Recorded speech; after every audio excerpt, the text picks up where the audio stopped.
parlerai de ta bonté, de ta fidélité.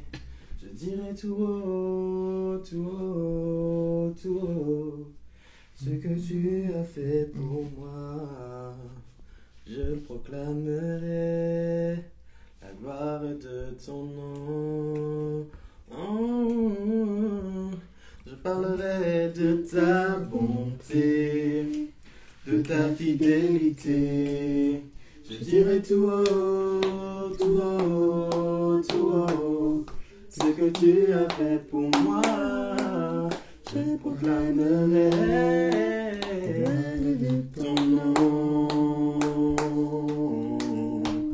Tu m'avais dit de compter sur ta bonté. Je n'ai pas hésité. Et quand tu m'as montré ta fidélité, oh Dieu, vraiment tu m'as étonné. Combien tes œuvres sont excellentes, aussi grand que tu es, tes œuvres se manifestent dans ma vie. Je dirai tout haut, je dirai tout haut, tout haut, la gloire de ton nom. Je parlerai de ta bonté, de ta fidélité. Je dirai tout haut, ce que tu as fait pour moi. Je proclamerai la gloire de ton nom. Tu m'avais dit de compter sur ta bonté. Je n'ai pas hésité. Et quand tu m'as montré ta fidélité, oh Dieu, vraiment tu m'as étonné. Combien tes œuvres sont excellentes, aussi grand que tu es, tes œuvres se manifestent dans ma vie. Je dirai tout haut, je dirai tout haut, tout haut, la gloire de ton nom. Je parlerai de ta bonté, de ta fidélité.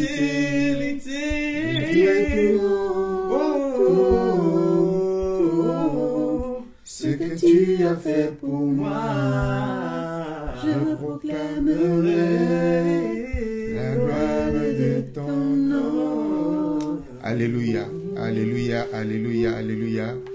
Je vous salue dans le nom puissant de Jésus-Christ. Je suis donc le pasteur Guy-Rémy qui, dans le cadre de la réunion de tous les mardis soirs de l'église La Main d'association Noisy-le-Grand, a la responsabilité de partager ce soir. Et notre thème, le thème de ce soir conclut la série d'interventions que j'ai eu à faire concernant la prière. Et donc aujourd'hui, on va faire le point final, la conclusion générale. Et le thème de ce soir, c'est les frontières de la prière exaucée. Les frontières de la prière exaucée. Nous avons dit et partagé beaucoup de choses concernant la prière. Donc on va faire une conclusion. Et puis si vous avez des questions, si vous voulez intervenir et que vous souhaitez témoigner, chacun se sentira libre de pouvoir participer. Alors, nous avions commencé par expliquer que, contrairement à l'impression générale de ceux qui aiment parler, de beaucoup de ceux qui aiment parler de la prière, nous avons constaté, nous pouvons tous constater que beaucoup de chrétiens, en tout cas la génération actuelle, beaucoup de chrétiens parlent de la prière, mais très peu vivent les exaucements de leur prière. Très peu vivent les exaucements de leur prière, dans sorte qu'ils puissent dire que leur Dieu, il prie, leur Dieu est exaucé, il prie, leur Dieu est agi, il prie, leur Dieu est intervenu. Et nous avons beaucoup de personnes qui fabriquent même des témoignages et en général, la conclusion à laquelle on peut arriver, c'est que beaucoup de chrétiens peuvent dire comme les enfants d'Israël, comme nous l'avions vu dans le psaume, dans Ésaïe chapitre 58 et 59, où ils disent: à quoi nous sert-il de jeûner si tu ne nous écoutes pas? Et aujourd'hui, beaucoup de chrétiens peuvent le dire, hein. Ils le disent certainement même dans leur cœur à Dieu ou à d'autres personnes, disent: mais à quoi ça sert finalement la prière?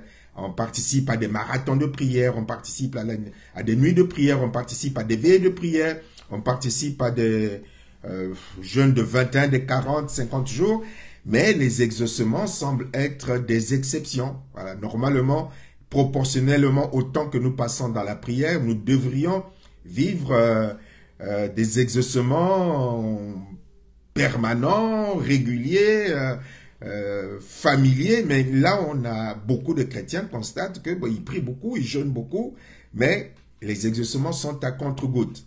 Alors la question est de savoir si c'est Dieu qui est devenu dur de l'oreille, comme les enfants d'Israël vont le dire, hein. Lorsque les enfants d'Israël vont constater le désarroi dans leur vie, ils vont arriver à la conclusion, cela nous expliquait dans Ésaïe chapitre 59, ils disent: ce qui fait ma douleur, c'est que la droite de l'Éternel, Ésaïe chapitre 59, ce qui fait ma...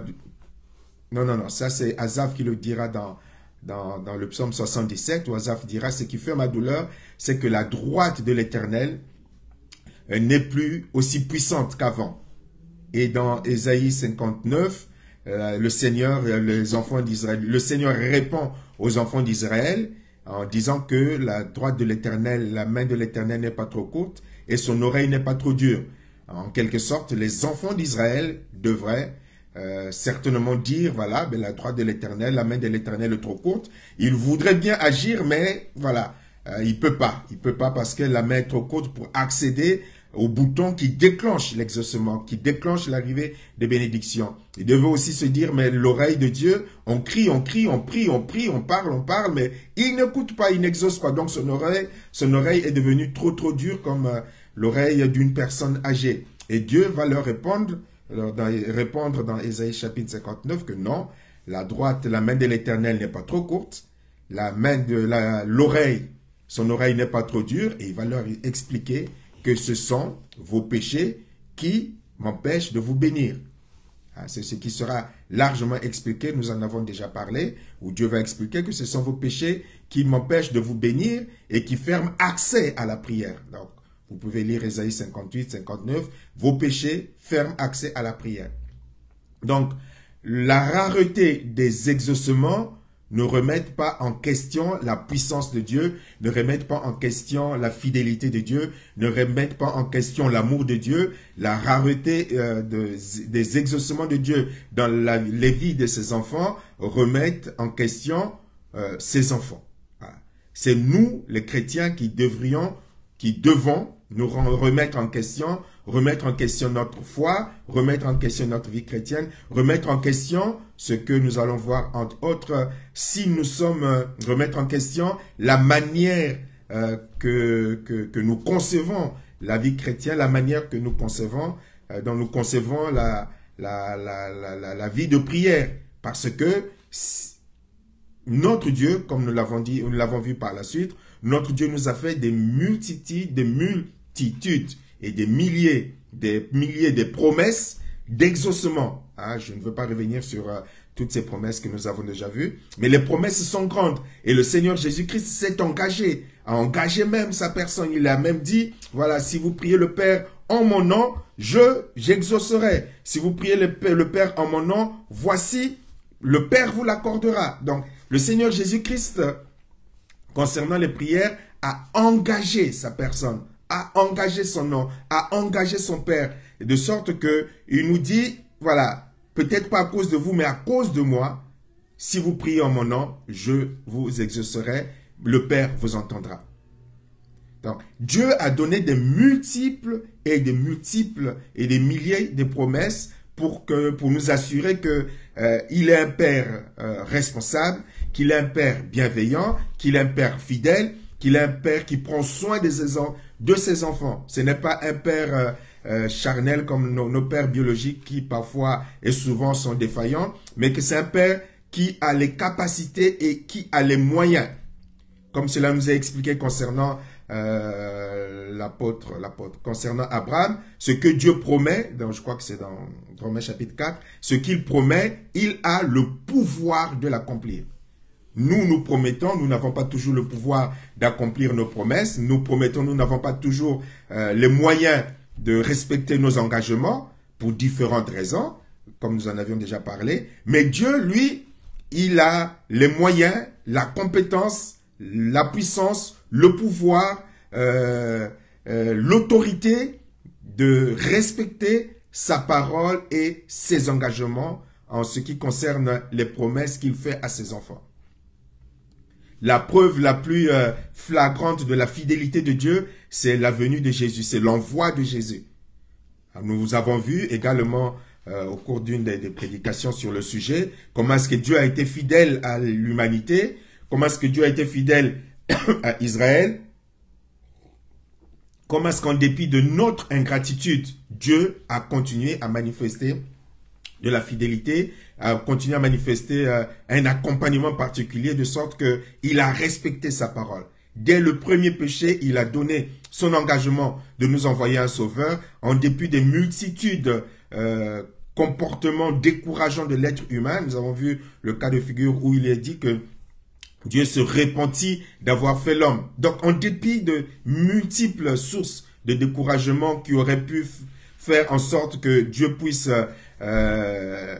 renoncer à bénir, puisse renoncer même en cours de route, renoncer d'envoyer son fils, dit ben voilà, je constate que ces êtres humains sont ingrats et qu'ils continuent dans la méchanceté, qu'ils ne respectent pas ma parole. Il aurait pu, comme nous, après un engagement pris, revenir sur sa parole, dire finalement je n'envoie pas mon fils, je ne vais pas envoyer mon fils mourir à la croix pour cette multitude d'ingrats qui ne sont même pas capables de reconnaître le bien que je leur fais. Et notre Dieu a vécu ce moment d'ingratitude en direct, face to face, comme diraient les jeunes, avec le peuple d'Israël dans le désert. Dieu était là, la colonne de feu était là, la nuée était là, malgré cette présence, cette fidélité de Dieu qui les a protégés, qui les a nourris, qui a fait des miracles extraordinaires au milieu d'eux dans le désert, ce peuple a quand même manifesté de l'ingratitude. Moi, j'aurais été à la place de Dieu, c'était pour moi une preuve que l'humanité était sans espoir, j'envoie pas mon fils, mais seulement, Dieu n'est pas comme moi, Dieu est comme lui-même, c'est-à-dire animé d'un amour dont le raisonnement nous dépassera toujours, qu'on ne comprendra jamais. Donc, il est animé d'un amour fou à l'égard de l'humanité, et c'est dans le cadre de cet amour fou que nous retrouvons dans Jean chapitre 3, il nous a dit que Dieu a tant aimé, Dieu a tant, tellement aimé, tellement amoureux de l'homme, il aime tellement l'homme qu'il a donné son Fils unique, afin que quiconque croit en lui ne périsse point, mais qu'il ait la vie éternelle. Donc Dieu, dans le cadre, dans la continuité de la manifestation extraordinaire de cet amour, ben, il va envoyer son Fils et au travers de son Fils confirmer qu'il tient ses promesses, confirmer qu'il tient ses engagements, confirmer qu'il n'est pas un menteur, que ce qu'il promet, il a le pouvoir de l'accomplir. Et toujours dans la parole de Dieu, dans l'une de ses promesses ou l'une de ses déclarations, et il est même dit que à celui qui fait pour nous au-delà de tout ce que nous demandons et pensons. Bon, je ne vais pas revenir là-dessus pour retrouver la prédication. Il y a une foultitude de promesses et d'encouragements dans la Bible qui nous montrent que Dieu tient ses promesses, que Dieu tient ses engagements. Et que si nous vivons la rareté des exaucements de Dieu pour certains, ce n'est pas à cause de Dieu, ce n'est pas à cause de notre Dieu. Nous ne devons pas remettre en question la puissance de Dieu, la capacité de Dieu de bénir ses enfants. Nous ne devons pas remettre en question l'amour fou de Dieu pour toi, pour moi. C'est nous qui devons nous asseoir. Donc, ne pas commettre l'erreur du prophète Asaph et du peuple d'Israël, de remettre en question ou de douter de l'amour de Dieu, ou de douter de la puissance de Dieu, de douter de la capacité de Dieu. Aujourd'hui, beaucoup de faux docteurs, pour expliquer la rareté des exaucements, aujourd'hui se sont focalisés sur le diable. Voilà, si tu n'es pas béni, on en parlera peut-être. Si tu n'es pas béni, c'est parce que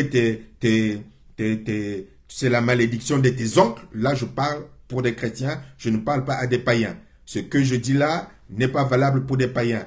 Voilà, je parle à des chrétiens qui connaissent, qui ont réellement Jésus-Christ comme sauveur et Seigneur, qui connaissent leur identité. Donc, à ceux-là, ces faux docteurs disent, voilà, mentent donc en disant, c'est ton oncle qui empêche que les bénédictions qui arrivent, c'est les autels de tes familles, les idoles de tes familles qui empêchent que les bénédictions arrivent, c'est le diable et le sorcier qui empêchent. Voilà, on a trouvé un bouc émissaire tout bien cuit, c'est le diable. Voilà. Comme vous n'êtes pas exaucé, le problème c'est ton oncle, c'est ton pasteur, c'est les sorciers, c'est le diable, c'est les autels.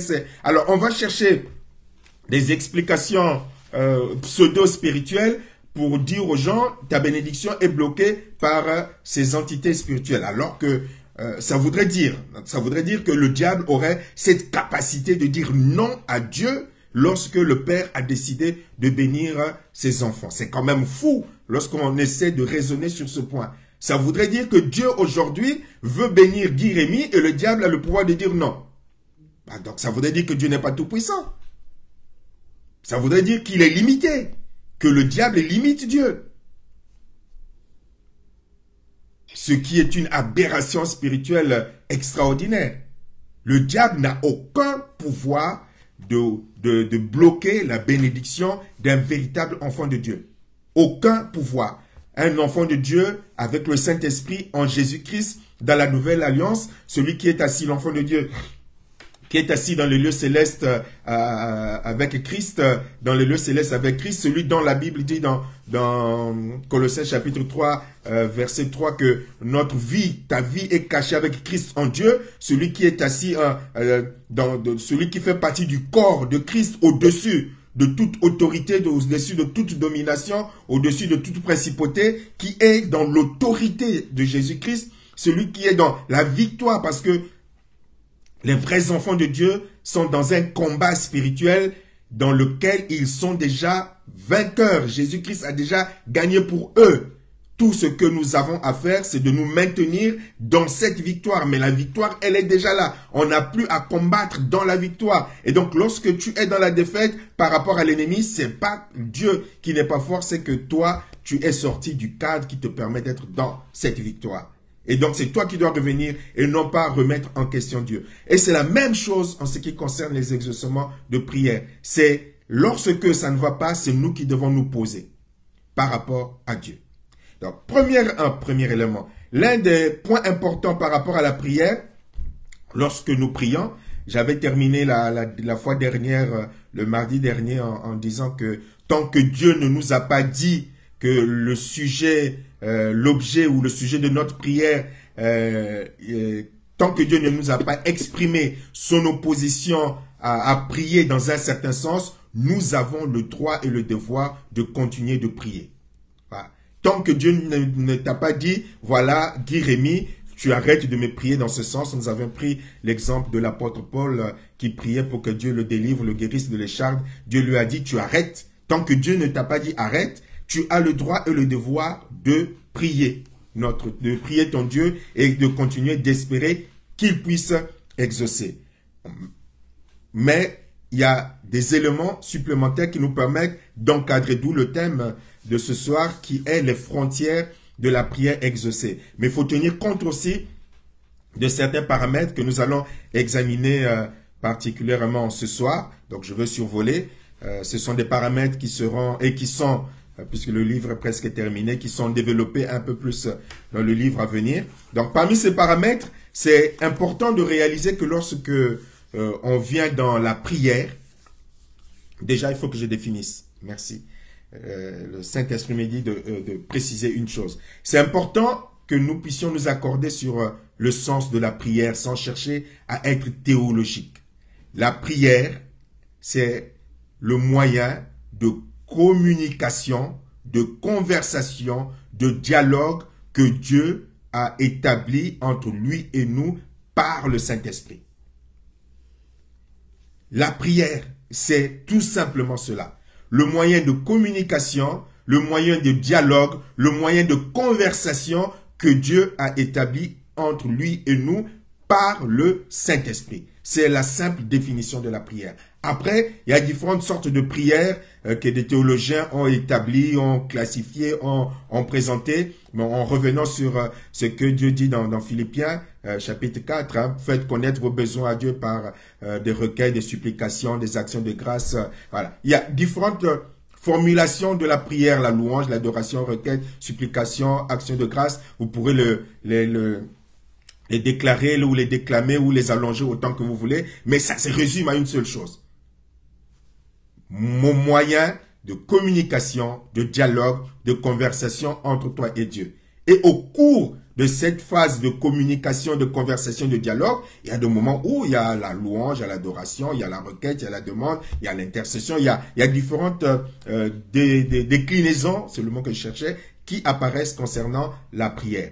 Donc, c'est tout simplement cela. C'est pour cela que la Bible dit que nous dit que nous devons prier sans cesse. C'est-à-dire que pour un enfant de Dieu, la prière ne s'arrête jamais. Même quand il dort, ça ne s'arrête jamais. Comme dit je crois que c'est David qui dit, même pendant mon sommeil, je parle avec toi. C'est-à-dire que notre esprit ne dort jamais. Nos yeux ou notre physiologie dort, mais notre esprit ne dort jamais. Même pendant que nous dormons, Dieu nous visite. Enfin, notre esprit, par le Saint-Esprit, est en conversation avec Dieu. Nous sommes en train de chanter, de danser, parfois même de faire de la délivrance tout en dormant. Ceux qui sont dans l'intercession ou ceux qui ont la grâce de certaines révélations savent que même pendant leur prière, moi ça m'arrive régulièrement avec le Seigneur, c'est par le Saint-Esprit ou dans ton sommeil, dans tes visions, tu es en train de prier pour la délivrance, pour prier pour la guérison de quelqu'un, tu prends autorité et ça vous arrive aussi d'être en train, vous êtes en train de dormir, mais vous êtes en train de louer Dieu dans un chant nouveau, et puis vous vous réveillez, vous êtes dans ce chant, un chant nouveau ou non chant nouveau, mais vous êtes dans l'adoration, vous vous réveillez, le chant est là. Et puis il y a ce moment aussi où pendant le sommeil, comme ma très chère épouse aujourd'hui, vous avez des attaques spirituelles. Où tu es en train de dormir, mais tu as des attaques spirituelles, tu as des visitations. Hier j'ai eu j'ai vécu ce genre de moment où j'étais dans le sommeil, en pleine vision ou rêve, je ne sais pas où est-ce que j'étais. J'étais en train de dire, de toutes les façons, j'ai pas peur de toi. De toutes les façons, j'ai pas peur de toi. Tu ne me fais pas peur. Et de toutes les façons, ce n'est pas moi-même qui me protège. C'est Dieu qui me protège. Voilà, j'ai dit, de toutes les façons, j'ai pas peur de toi. Et puis, c'est pas moi-même qui me protège, c'est Dieu qui me protège. Donc, j'ai pas peur de toi. J'ai pas peur de toi. Je sais pas à qui je le disais, mais je sais seulement qu'après, je me suis réveillé. Alors, notre esprit est toujours dans la prière, dans les différentes déclinaisons de la prière, selon le cas de figure que Dieu Dieu permet que nous puissions rencontrer, que ce soit la louange, l'adoration, combat, déclaration, réclamation, proclamation, ou prophétie. Dieu est toujours, par le Saint-Esprit, en train de parler avec ses enfants. C'est dans ce cadre que l'apôtre, le Saint-Esprit dit, priez sans cesse. On est toujours dans la prière. Donc, la prière ne se résume pas, on nous a appris. Donc, il y a deux erreurs que nous devons et que nous avons compris que nous devons corriger. Donc, la prière ne se résume pas à demander. On nous a appris, on a grandi tous, plus ou moins, en tout cas ceux de la vieille génération de Pasteur Carmel, grandi dans cette faux enseignement où la prière, c'est demander, demander, demander, demander. Donc, tu te lèves le matin, tu as ta liste de demandes. Seigneur, bénis-moi, fais-moi ça, fais-moi ça, fais-moi ça, fais-moi ça. Non, la demande fait partie de la prière, mais la demande, ce n'est pas uniquement cela, la prière. C'est important à réaliser.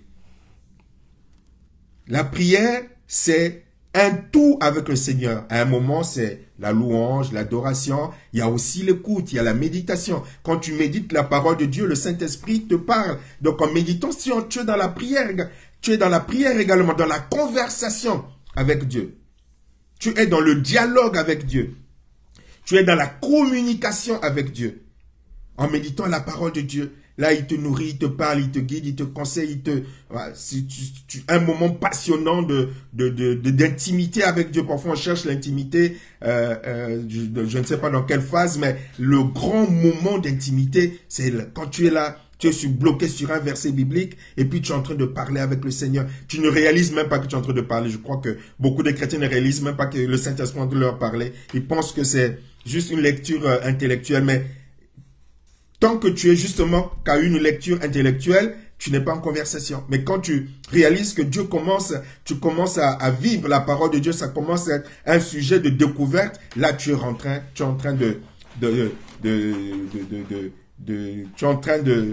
rentrer dans cette dimension de prière, de communication, de conversation et d'instruction avec ton Dieu. Donc le deuxième point concernant la prière, c'est aussi cet autre point où je reviendrai aussi sur le 3, le troisième élément, concernant ce point où il n'y a pas donc un moment de prière. Parce que la prière est permanente. Donc la prière ne se résume pas comme toujours la génération de Pasteur Carmen, on nous a appris, on leur a appris, voilà, ne se résume pas à prendre un temps le matin. Pendant le matin, je veux prier 1 heure. Ça y est, j'ai prié, je suis parti. Allez, deuxième moment de prière, avant de dormir, il faut que je prie. Ça y est, c'est terminé. Ça, ce sont des moments, mais ce n'est pas, la prière ne se résume pas à un temps le matin, un temps le soir, mais la prière, elle doit être permanente. Elle doit être permanente. Donc, que tu passes 1 minute le matin, que tu passes 3 heures le matin, que tu passes 4 heures le matin, ce n'est que la prière. C'est là où on remet donc une autre correction, où on a voulu culpabiliser les enfants de Dieu, dans le sens où on leur a dit, voilà, pour qu'une journée soit réussie, il faut que tu passes 3 heures de prière le matin.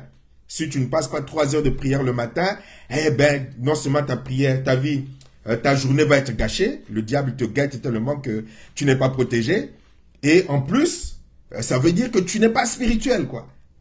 Donc, tant que tu n'as pas prié 3 heures le matin, tu n'es pas spirituel. Et ça conduit les gens à concevoir la prière comme étant, comment est-ce qu'on appelle ça? Je cherche le mot, comment est-ce qu'on dit? Bon, le mot m'échappe. À considérer la prière comme si c'était un moment, je cherche le bon mot, comme un moment mystique. Un moment, c'est pas le mot que je cherchais, mais bon voilà, un moment mystique, un moment particulier, un moment pour les initiés. C'est pas ça la prière. La prière, c'est pas parce que tu vas passer 3 heures le matin que ça y est, Dieu va te protéger. Si tu ne pries pas 3 heures le matin, ça y est, je suis vulnérable, là les flèches de l'ennemi vont m'atteindre. Non, que tu pries 1 heure, 2 heures, 4 heures, 3 heures, 1 seconde, Dieu écoute et Dieu est capable d'exaucer. C'est pour cela que d'ailleurs là, le Seigneur le dit, ne multipliez pas de vaines paroles. Ne multipliez pas de vaines paroles. Et plus l'on grandit dans la foi, plus l'on comprend qu'on n'a pas besoin de multiplier beaucoup de paroles.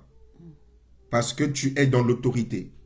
Tu connais ton autorité, tu connais ton positionnement spirituel, tu comprends que tu n'as pas besoin de multiplier de longues paroles. Je ne parle pas pour les intercesseurs où parfois dans la supplication, tu es obligé, tu es en train de supplier, tu es en train d'argumenter, tu es en train de défendre une cause, c'est différent. Ça, c'est autre chose. Mais sinon, tu n'as plus besoin de multiplier de longues. Puisque déjà tu es en prière permanente et selon le besoin, voilà, tu as besoin de pain, tu demandes le pain. Tu ne vas pas dire, mon cher père, est-ce que tu voudrais bien dans ton grand amour, si tu m'aimes vraiment papa, si tu m'aimes vraiment maman, sachant que ton enfant risque de mourir de faim, est-ce que tu penses que tu peux me donner le pain parce que je dois manger, si je ne mange pas, je vais être faible. Et donc, on nous a appris que le petit déjeuner, c'est le moment le plus important de la journée, donc il faut que tu me donnes du pain à manger. Non, maman, j'ai besoin du pain. Maman, j'ai faim. C'est court.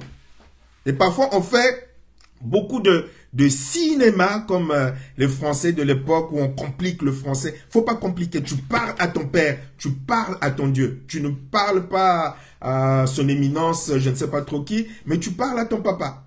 Et même avec les démons, il connaît ton autorité. Tu prends autorité, point barre. Voilà.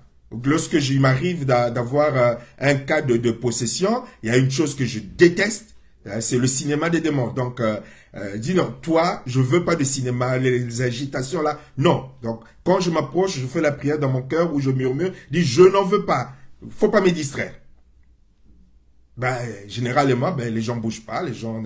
Mais sinon, si tu ne connais pas ton autorité, fais son cinéma, tu commences toi aussi à rentrer dans le même cinéma, dans le même jeu. Bref, je suis en train d'expliquer que plus tu connais ton Dieu, plus tu connais qui est ton Père, plus tu connais ton autorité, plus tu grandis dans cette conversation avec ton Dieu, il n'y a plus besoin de longues paroles. C'est comme, plus tu es avec quelqu'un, plus tu connais quelqu'un, plus vous fréquentez, un simple geste, un simple regard, tu sais.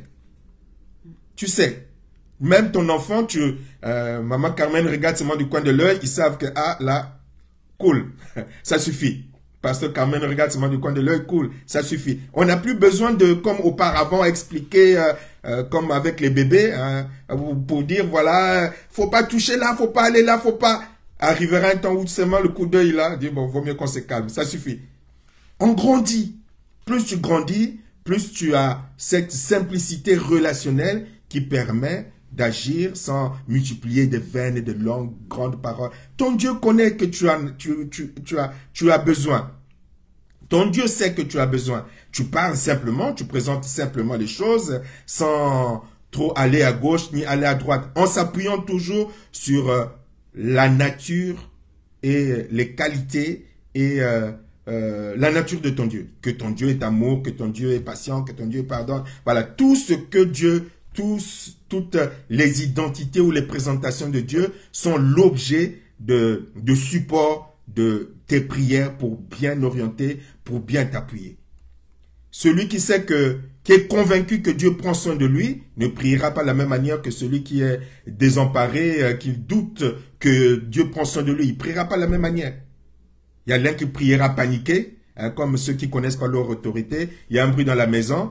Ben, il pense que c'est le diable qui est là. Ben, il commence à crier fort.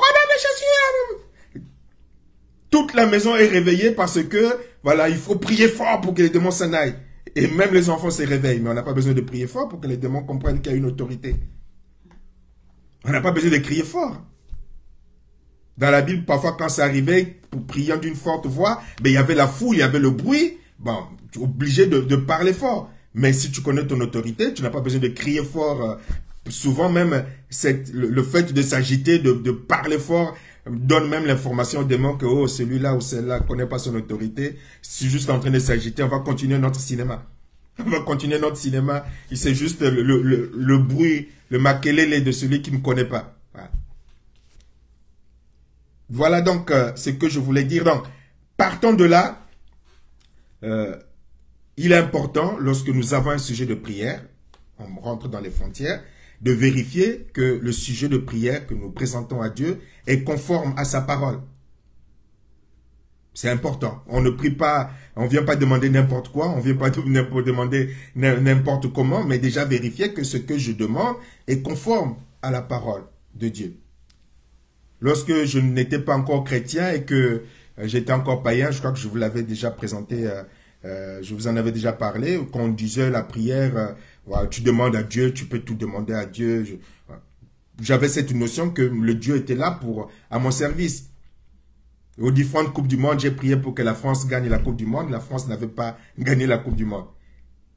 Et quand je me rappelle encore, une fois, j'avais convoité j'étais pas chrétien, j'étais encore mon petit jeune voyou, mais on disait qu'il fallait prier. J'ai convoité une fille. Et donc, j'ai fixé rendez-vous à cette fille pour qu'elle revienne le soir chez moi. Et donc, quand elle est partie, je me suis agenouillé. J'ai prié Dieu pour que cette fille revienne dans ma chambre, après avoir fait ce qu'elle avait à faire chez elle. Mais ces prières, en tout cas, cette dernière prière ne pouvait pas être conforme à la parole de Dieu. Dieu, c'est pas un Dieu de l'impudicité. Mais ça, je ne le savais pas. Je ne le savais pas parce que je n'étais pas chrétien. Je ne le savais pas parce que, voilà, j'étais le temps d'ignorance. Donc, c'est important de vérifier. Tu ne vas pas prier Dieu pour dire, je veux le mari de la sœur Intel. C'est peut-être, c'est le mari de ma destinée ou c'est la femme de ma destinée. Donc, prier pour que Dieu brise un foyer, crée un divorce pour que tu aies ton mari ou que tu aies ta femme. Tu ne vas pas demander à Dieu de prier pour le fruit du vol ou de la manipulation, de la corruption. Donc, c'est important de vérifier que le sujet de prière pour lequel tu pries soit conforme à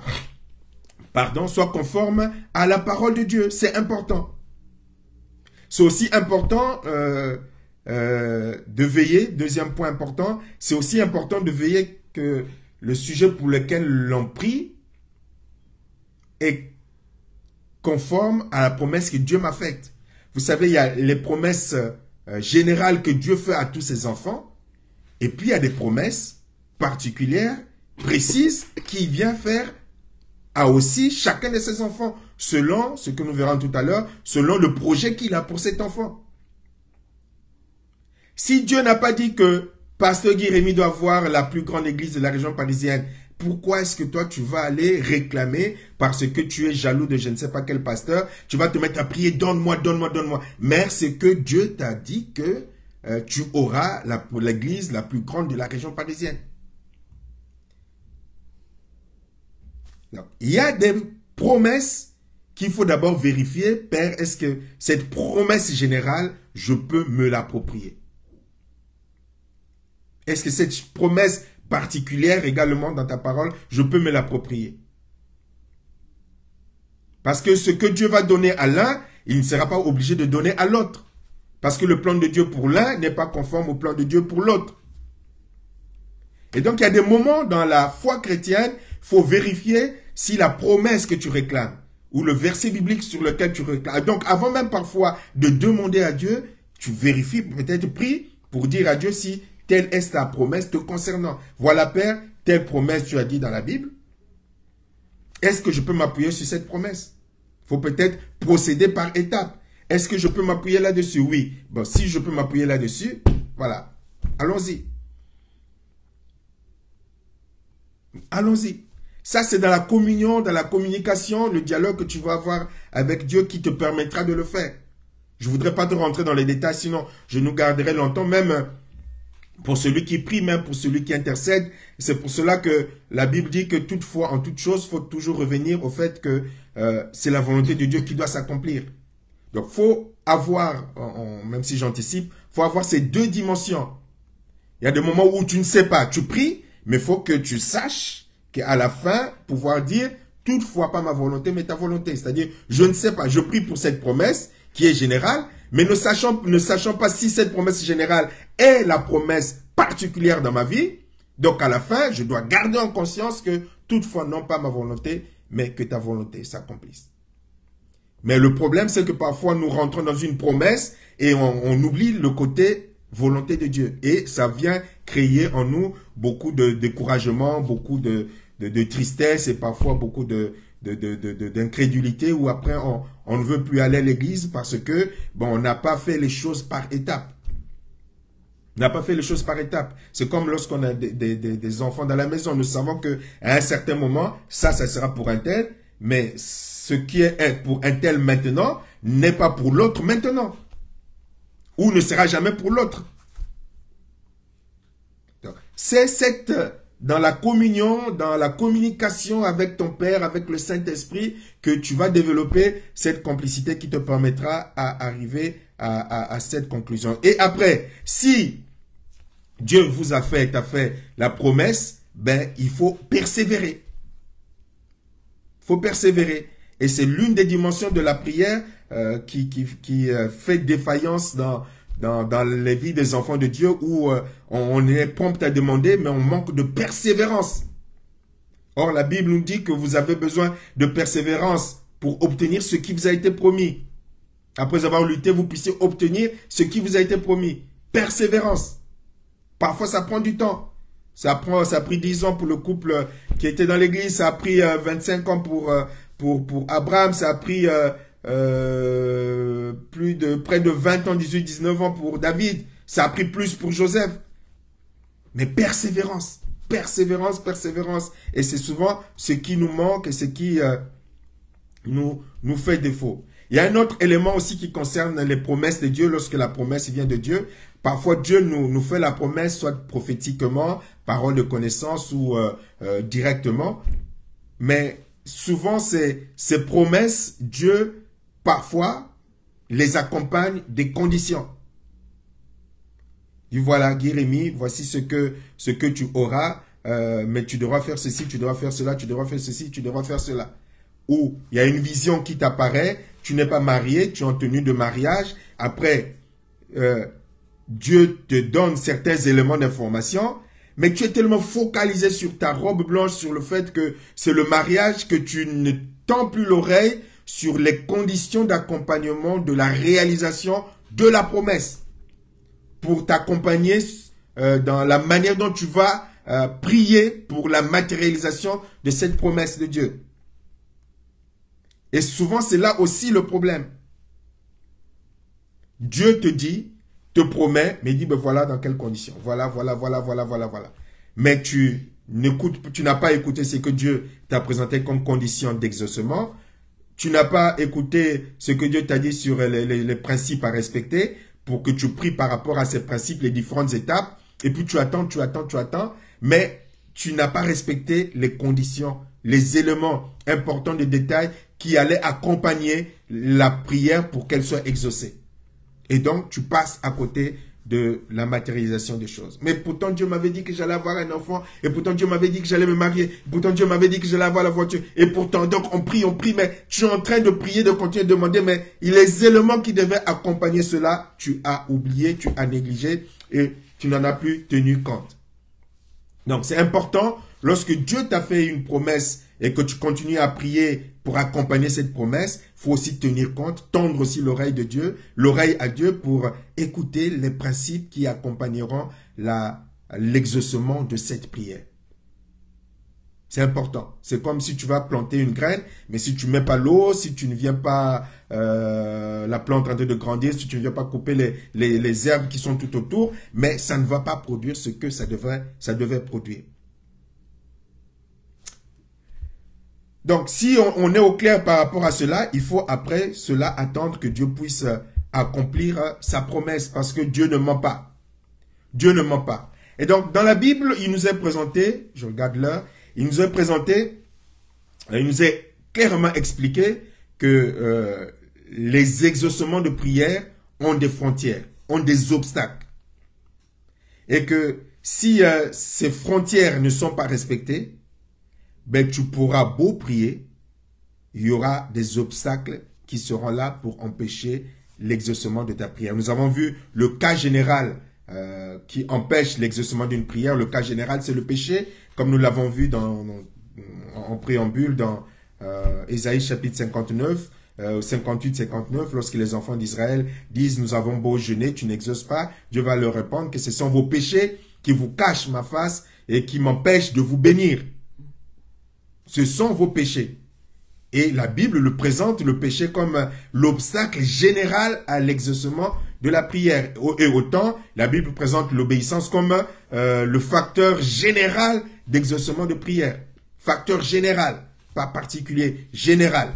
Parce qu'après, il y a les facteurs particuliers qui vont rentrer en ligne de compte que nous allons voir. Mais le péché, de façon générale, empêche une bonne communion, une bonne communication, avec un bon dialogue avec Dieu, et le péché constitue, comme Dieu l'a clairement présenté, un obstacle qui empêche la prière de parvenir à Dieu. Et la Bible dit même que Dieu crée un mur d'airain de sorte que la prière, la demande, la requête ne puisse pas parvenir à lui.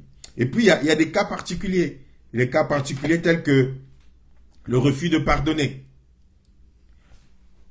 En précisant une chose, dans tous les cas de figure, l'exaucement est une grâce, dans le sens où nous ne méritons aucun bienfait de Dieu. Donc, combien même qu'on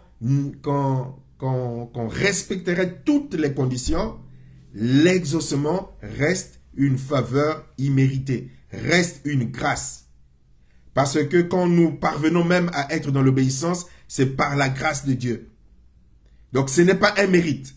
Donc, venir dire, j'ai jeûné, j'ai prié, j'ai clamé, j'ai machin, ça y est, j'ai remporté le grand prix, je mérite la bénédiction ou l'exaucement. Voilà le témoignage du grand spirituel que je suis. Mais c'est une grosse erreur. tout est grâce. Lorsque nous témoignons, c'est pour encourager les autres à avoir confiance que notre Dieu, que notre Dieu est fidèle et qu'il est capable de bénir. Comme il m'a béni, il va également te bénir dans sa grâce. Mais lorsque nous venons de la prière, nous le savons qu'il y a une étape importante. Que le péché joue un rôle perturbateur dans la communion et dans la communication avec Dieu.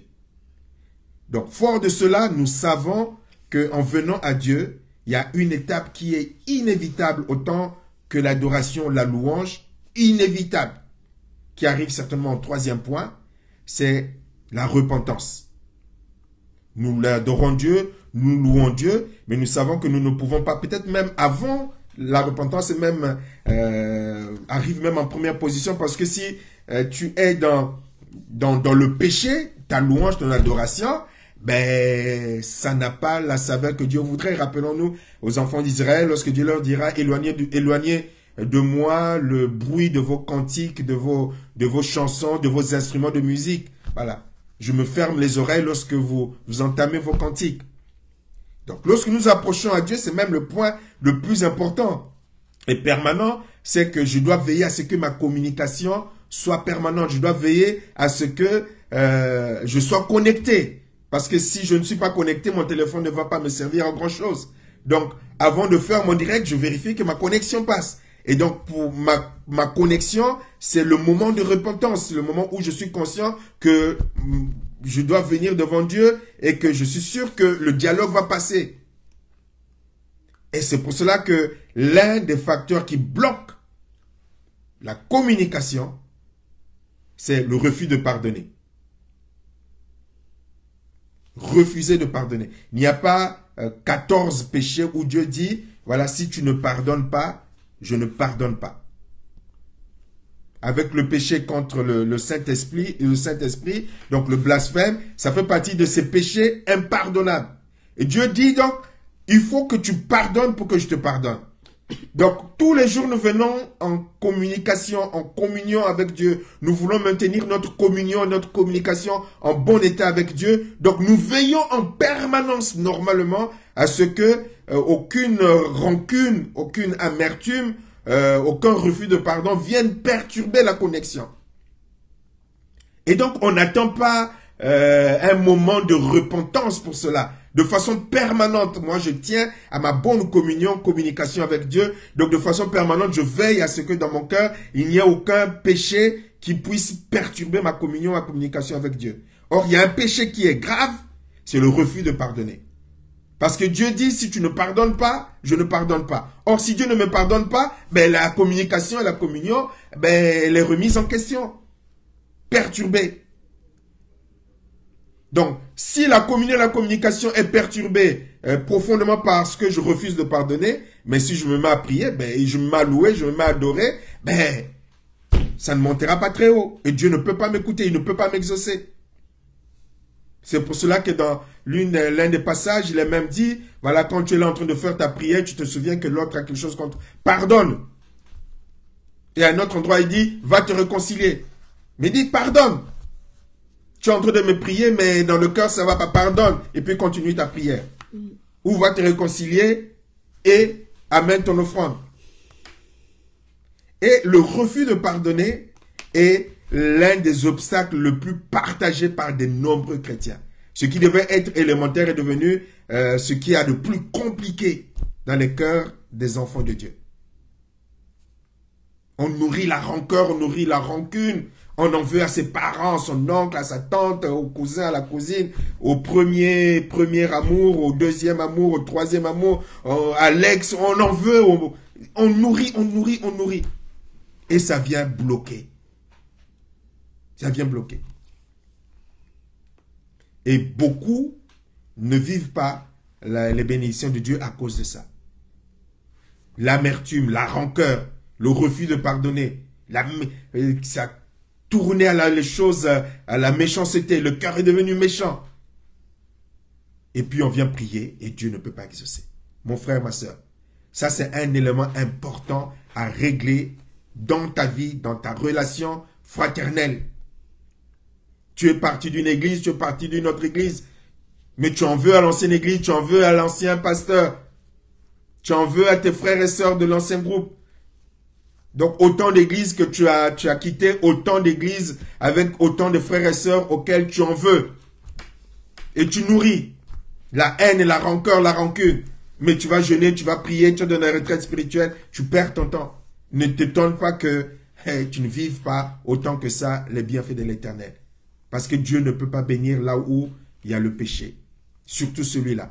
Il t'a été fait grâce, Dieu veut que nous puissions faire grâce. C'est pour ça qu'il est intraitable par rapport à cela. Il t'a fait grâce, il t'a pardonné, toi qui ne mérites pas. Et toi, tu veux garder rancœur et rancune aux autres. Tu ne seras pas écouté. Tu ne seras pas exaucé. Alléluia. Donc, il y a le refus de pardonner. Un autre facteur important, c'est la volonté de Dieu. Donc, on peut avoir un sujet de prière qui est conforme à la parole de Dieu. On peut être dans l'obéissance, on peut être dans on a pardonné tout le monde entier et on prie sur un sujet, eh bien, ça ne vient pas. Parce que, dans la volonté de Dieu, cette chose-là n'est pas à l'ordre du jour. Ou le deuxième élément corollaire à la volonté de Dieu, c'est le temps de Dieu. Ou ce n'est pas encore le temps de Dieu. Parfois, c'est juste ça. On prie, on n'a pas reçu, mais parce que ce n'est pas dans la volonté de Dieu pour toi. Et puis, parfois, ce n'est pas dans le temps de Dieu pour toi. Il y a de nombreux pasteurs qui sont sans enfants, qui n'ont pas d'enfants. Il y a de nombreux chrétiens qui sont toujours malades. On a des exemples dans la Bible des serviteurs de Dieu malades. On a vu l'exemple de l'apôtre Paul. Donc, il y a des situations et des circonstances qui font que, pour des choses que je ne connais pas, il n'y a que Dieu qui sache, mais il y a des choses qui ne seront pas conformes à la volonté de Dieu pour toi. Ou il y a des choses qui ne seront pas au rendez-vous au moment où toi tu veux. Le problème, j'ai oublié de le dire aussi, l'un des problèmes des chrétiens, c'est qu'ils parfois ils considèrent Dieu comme étant un distributeur automatique. Un peu comme nos enfants capricieux. J'ai faim. Ben oui, mais c'est à midi qu'on mange.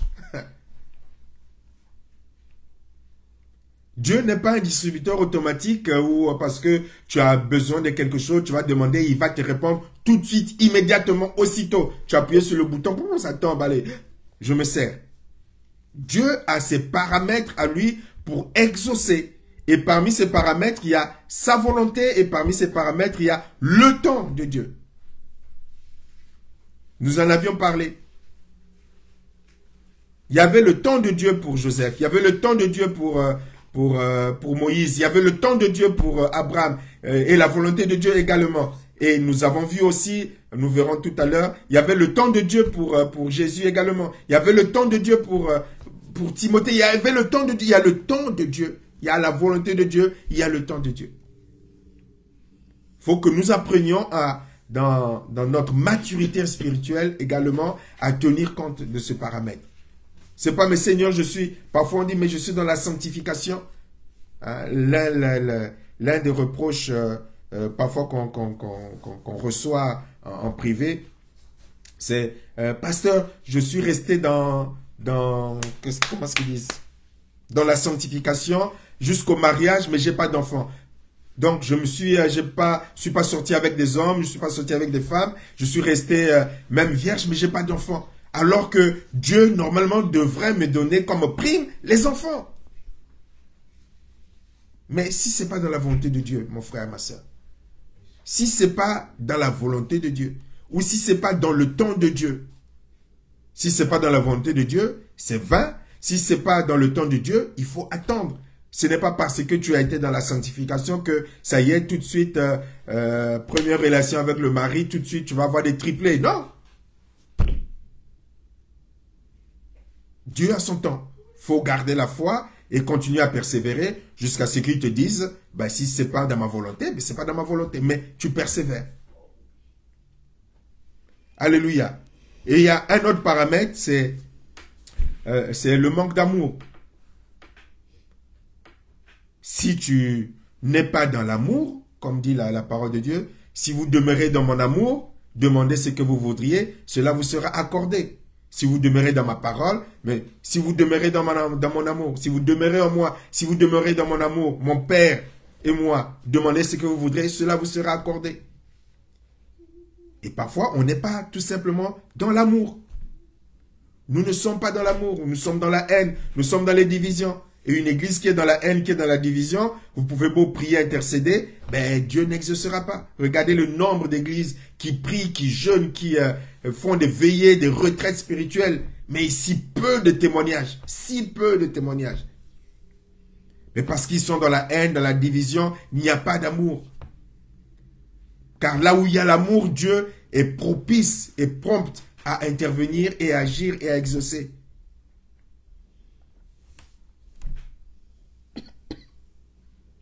Dieu a dit là où deux ou 300 assemblés en mon nom, je suis au milieu de vous. Demandez et j'accorderai. Mais regardez la division qu'il y a au milieu d'entre nous. Parfois on prie ensemble, mais la division est là. C'est pour ça que je le dis souvent, les gens qui pensent que la prière empêche la division. La prière n'a jamais empêché la division.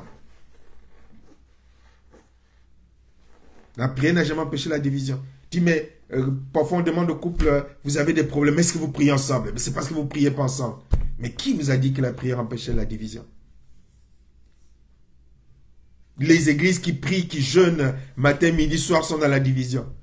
C'est la crainte de Dieu et l'observation individuelle de la parole de Dieu qui empêche la division.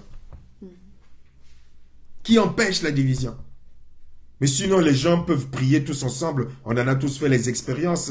On était dans une église avec Ena, où le pasteur était en guerre avec une partie de l'église, en guerre avec une partie du conseil, et même l'église en guerre les uns avec les autres. Mais nous avions des veillées de prière, nous avions des chaînes de prière. Ça n'empêchait pas. Ça n'empêchait pas.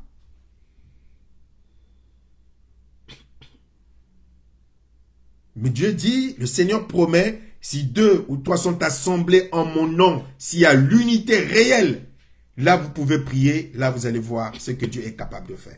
Mais hélas, malheureusement, souvent nous sommes dans la division et nous sommes dans des comportements qui ne vont pas. Je vais un peu dépasser l'heure, je m'en excuserai, mais je vais terminer quand même. Donc, il y a aussi la convoitise. L'apôtre Paul, l'apôtre Jacques dit, que voilà, vous demandez, Jacques chapitre 4, vous demandez, vous ne recevez pas, parce que vous priez mal, dans le but de satisfaire vos convoitises.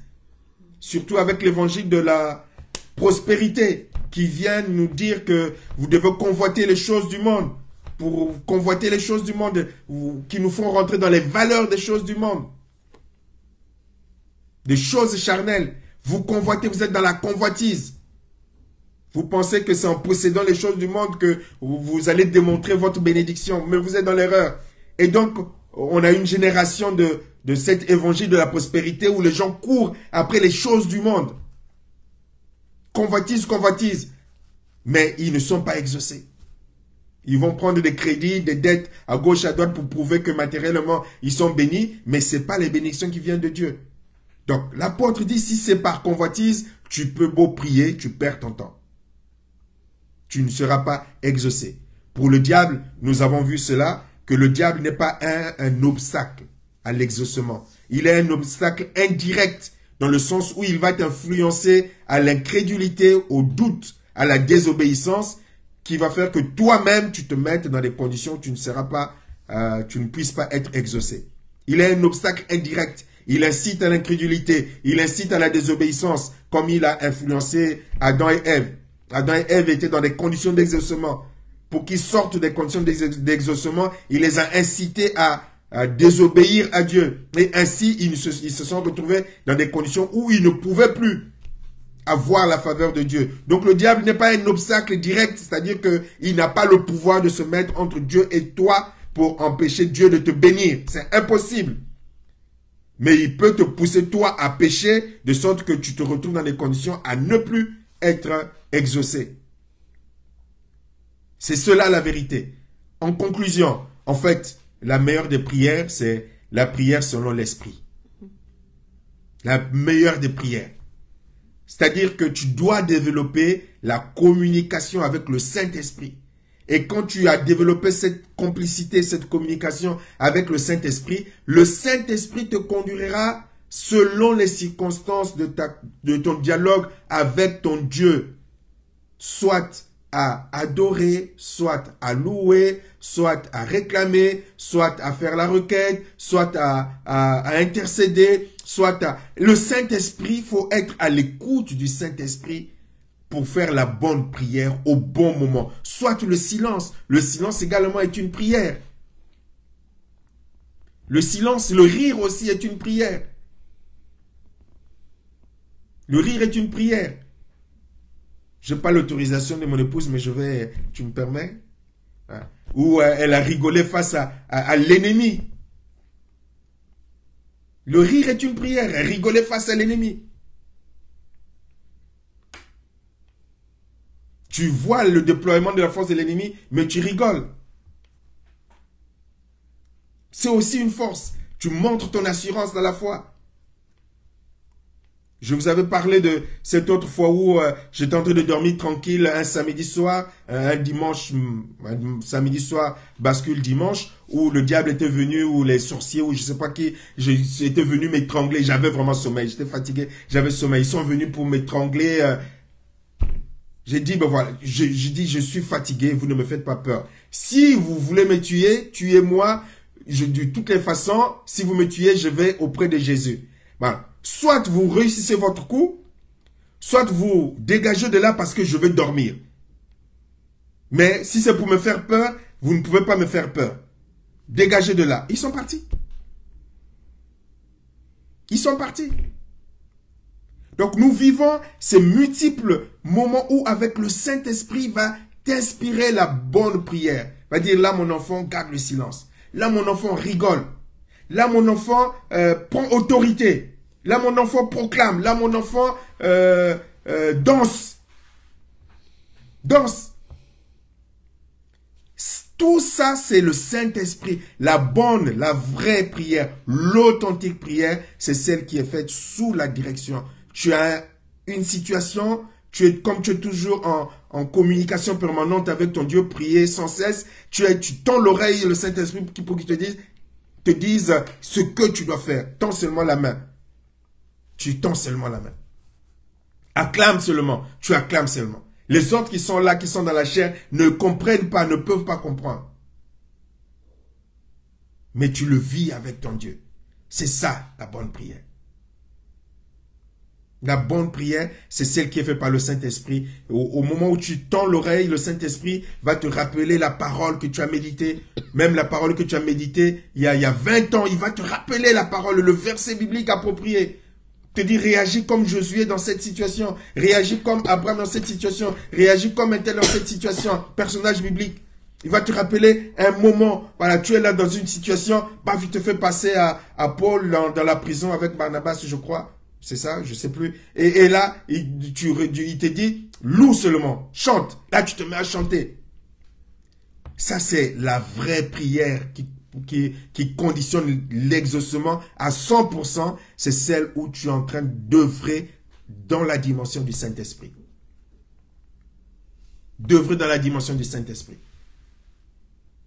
Donc, apprenons juste à être à l'écoute. Beaucoup de chrétiens ne travaillent pas, ne développent pas cette écoute du Saint-Esprit. Ne développent pas ce dialogue avec le Saint-Esprit pour pouvoir agir au temps convenable, comme dit la parole de Dieu, au temps convenable, je t'ai exaucé. Pour pouvoir agir, adapter la réaction, la prière, la formulation même de la prière, le geste de la prière, le geste prophétique ou la proclamation ou la prière de combat spirituel adapté que le Saint-Esprit va donner. Pas faire les choses parce qu'on a dit il faut faire comme prière de combat, prière de proclamation, prière de réclamation, prière prophétique. Tout cela, quand c'est fait avec la chair, ce ne sont que des paroles vides et qui n'apportent pas le fruit convenable. Mais quand se fait avec le Saint-Esprit, au moment où Dieu le veut, quand Dieu le veut, la manière dont Dieu le veut, là, tu rentres dans la phase où tu vas permettre à la prière d'être exaucée. Alléluia. D'être exaucée. Je vais terminer par ce passage qui parle d'exaucement quand même. Habakkuk, chapitre 2, du verset 2 au verset 3. J'aurais voulu rallonger, mais bon, on va résumer ainsi.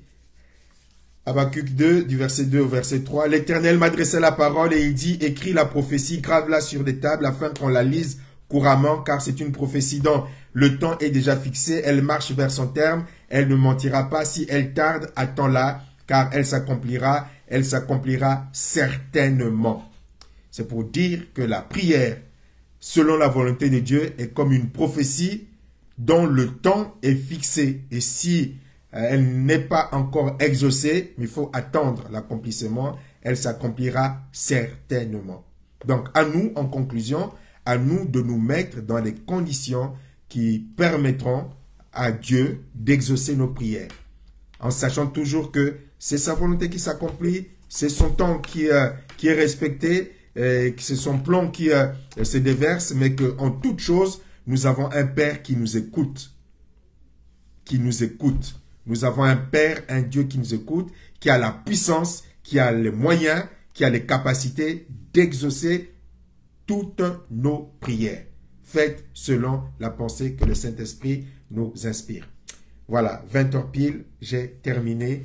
Et si vous avez encore le temps, je voudrais vous laisser aux uns aux autres la possibilité de pouvoir intervenir. Alors, on va gagner du temps. Je vais regarder les différentes personnes qui sont là et puis demander votre avis. Là, c'est Oran, Madame Bemba, je crois que c'est elle, c'est ça? Madame Bemba, est-ce que Madame et Monsieur Bemba, l'heureuse mariée, a quelque chose à partager?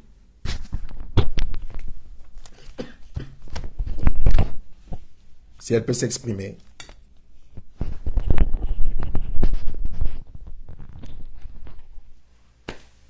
Bon, si elle n'ouvre pas son micro, sauf si elle est sur Facebook. Alors, pour ceux qui nous suivent pour la première fois, nous sommes aussi en communication avec l'Église par le moyen audio de Skype, de sorte qu'il y a certains sont sur Facebook et d'autres sont sur Skype. Et si notre sœur Oran n'est pas là, David, est-ce que David peut s'exprimer? S'il peut ouvrir son micro.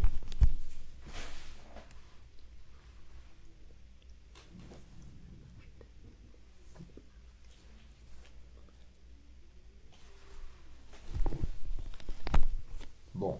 Maman Chantal, est-ce que tu as quelque chose à rajouter? Merci David. Maman Chantal. Bonsoir à tout le monde. Vraiment, pour moi, tout elle était très bien pour moi en tout cas. Gloire à Dieu, pasteur, sois béni. Merci. Merci. Papa Stani.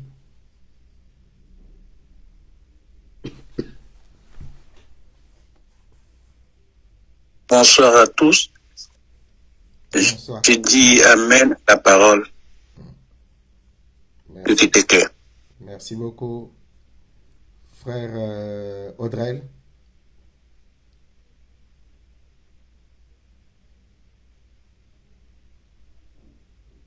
S'il peut s'exprimer, s'il n'est pas dans les transports.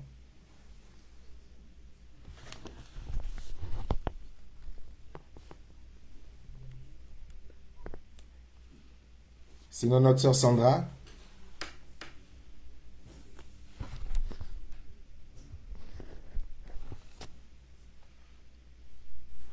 Ceux qui peuvent s'exprimer, hein. Si vous ne pouvez pas, vous ne pouvez pas. Allô, bonsoir.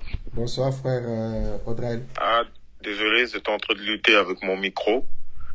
Moi, pareil, identique à mes frères et sœurs, hein, je dis Amen à la parole et je te bénis pour ce que tu nous as apporté ce soir. Amen. Amen, frère Audrey. Je ne sais pas si la sœur Sandra peut s'exprimer.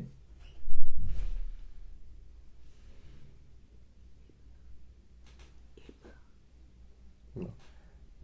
Est-ce que notre futur frère Aymar peut s'exprimer?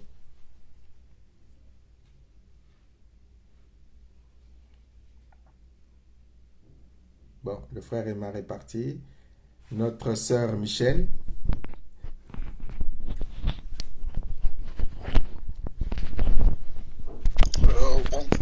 Bonsoir, pasteur. Bonsoir à tous. tous. Bonsoir Emma. Bonsoir Emma, en fait. Vous savez bien que je suis encore nouveau, pasteur, en fait. Merci juste pour la parole, en fait. Je suis en train d'observer. J'espère qu'un jour, je vais intervenir correctement comme les autres, en fait. Donc, pour la parole de Dieu, vraiment, ça me touche. Tout ce que vous avez dit aujourd'hui, pour moi, ça me touche beaucoup. C'est comme si vous êtes en train de parler, vous êtes en train de communiquer avec moi, en fait. Donc, vraiment, merci pour la parole et merci de ce que vous faites pour nous. Vraiment, grâce à Dieu, merci. Tout ce que je peux dire, en fait. Merci. Merci. Donc, merci beaucoup. Merci beaucoup. Ok. Merci. Sœur Michel. Je dis amen à la parole de Dieu. Je n'ai pas grand-chose à rajouter. Ce n'est encore peut-être un peu plus médité. Voilà.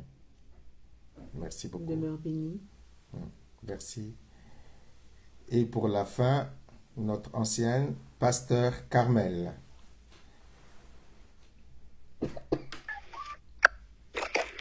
Merci pasteur. Bonsoir.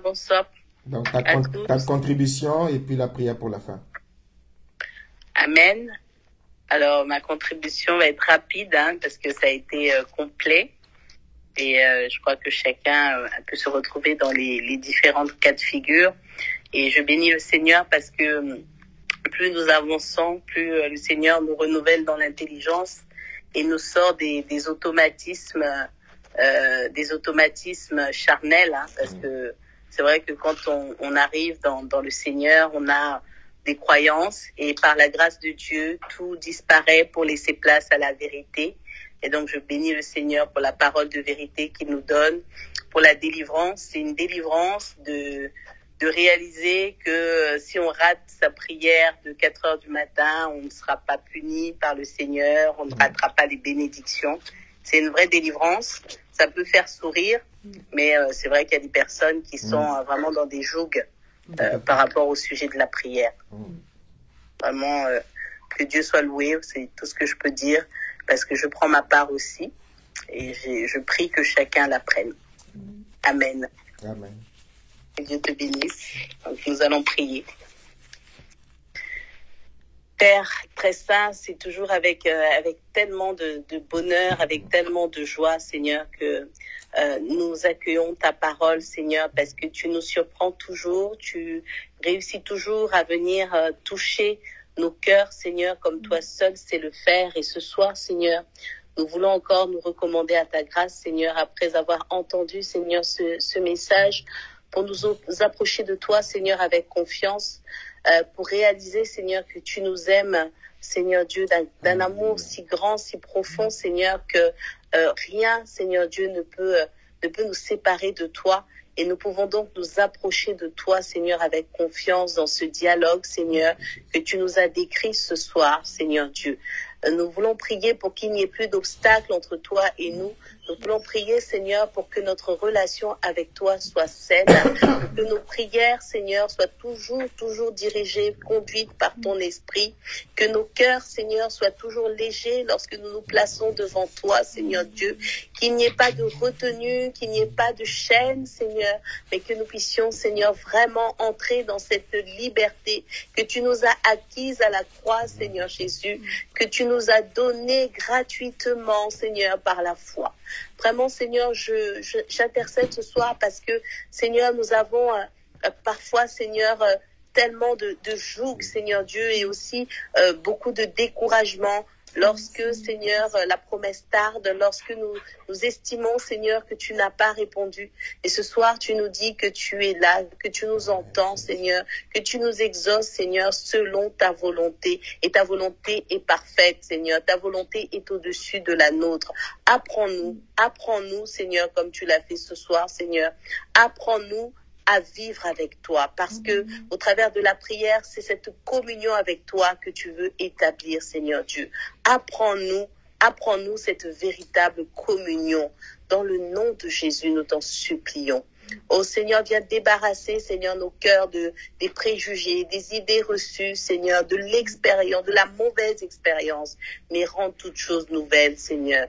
Rends toutes choses nouvelles dans notre vie avec toi. Afin, Seigneur Dieu, que nous puissions davantage te connaître, davantage être au bénéfice de ta parole, être au bénéfice, Seigneur, de tes promesses. Que vraiment, Seigneur, il n'y ait plus rien qui nous retienne captifs parce que tu nous veux libres devant toi. Tu nous veux, Seigneur, joyeux de nous présenter devant toi dans la prière. Tu nous veux en train de prier sans cesse, non pas comme notre entendement humain nous le fait percevoir, mais comme toi tu veux, Seigneur, que ce soit dans le silence, dans le murmure de nos cœurs, que ce soit au travers de nos pensées, que ce soit, Seigneur, dans n'importe quelle disposition, tu nous veux en communion avec toi, non pas limité par les dogmes humains. Voilà pourquoi ce soir nous te disons merci pour cette liberté, merci pour cette paix que tu nous donnes, Seigneur. Je crois, Seigneur, que ce soir un cœur est délivré, Seigneur Dieu, un cœur est délivré qui prendra le temps de dormir si tu lui demandes de dormir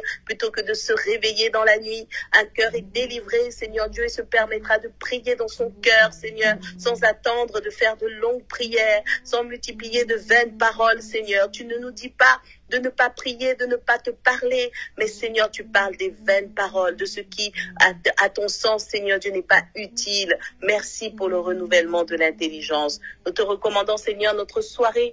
Nous te recommandons notre maison. Nous te recommandons nos bien-aimés qui n'ont pas pu, Seigneur Dieu, participer à cette réunion. Nous te recommandons, Seigneur Dieu, vraiment tous nos projets. Et Seigneur, nous te prions de venir encore à notre secours. Toi, qui dis que nous ne savons pas prier. Merci pour le Saint-Esprit qui nous aide. Et nous croyons, Seigneur, que nous entrons dans une dimension, Seigneur, nouvelle de la prière avec toi. Merci, Père. Et que, Seigneur, tu puisses bénir encore ton serviteur, le conduire encore dans cet ouvrage, Seigneur, qui va bénir des vies. Seigneur Dieu, qu'il en soit ainsi selon ta divine volonté. Merci pour ta bénédiction répandue dans chacune de nos maisons ce soir, dans le nom de Jésus-Christ, et que te revienne à toi seul toute la gloire. Amen. Amen. Amen. Bonne soirée. Bonne soirée. Amen. Bonne soirée. Rendez-vous pour ceux de l'église à 19h pour la prière vendredi, et puis pour le prochain direct, dimanche 11h. En direct de l'église Noisy-le-Grand. Bonne soirée sur Facebook. Dans la paix de Dieu. Bonne soirée.